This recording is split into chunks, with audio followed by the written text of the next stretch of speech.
সকল যুবকদেরকে বলি, ইসলামের সাথে থাকো, নামাজি হও, দিনদার হও, পরেজগার হয়ে যাও।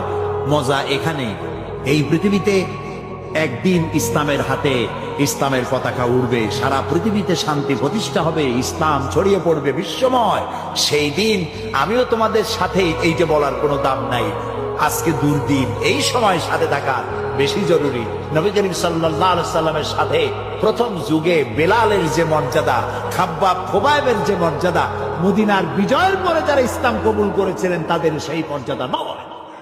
এরা কোরআন শরীফে আল্লাহ নিজেই বলেছেন, বদরের যুদ্ধে যারা অংশ নিয়েছেন আল্লাহ তাদেরকে মাফ করে দিয়েছেন, তাদের সমান কোন সাহাবী হতে পারবে না। সুতরাং ইসলামের আজ দুর্দিন, বিশ্ব জুড়ে আজই সময় কাছে আসার, কাছে ভেড়ো, ইসলামের কাছে আসো, ইসলাম ছাড়া কেউ মুক্তি দিতে পারবে না। সকল যুবকদেরকে বলি, ইসলামের সাথে থাকো, নামাজি হও, দিনদার হও, পরেজগার হয়ে যাও।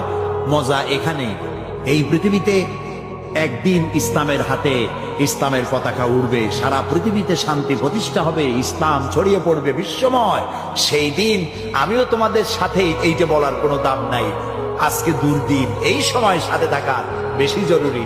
নবী করিম সাল্লাল্লাহু আলাইহি সাল্লামের সাথে প্রথম যুগে বেলালের যে মর্যাদা, খাব্বাব খোবাইবের যে মর্যাদা, মদিনার বিজয়ের পরে যারা ইসলাম কবুল করেছিলেন তাদের সেই মর্যাদা নয়। এরা কোরআন শরীফে আল্লাহ নিজেই বলেছেন, বদরের যুদ্ধে যারা অংশ নিয়েছেন আল্লাহ তাদেরকে মাফ করে দিয়েছেন, তাদের সমান কোন সাহাবী হতে পারবে না। সুতরাং ইসলামের আজ দুর্দিন, বিশ্ব জুড়ে আজই সময় কাছে আসার, কাছে ভেড়ো, ইসলামের কাছে আসো, ইসলাম ছাড়া কেউ মুক্তি দিতে পারবে না।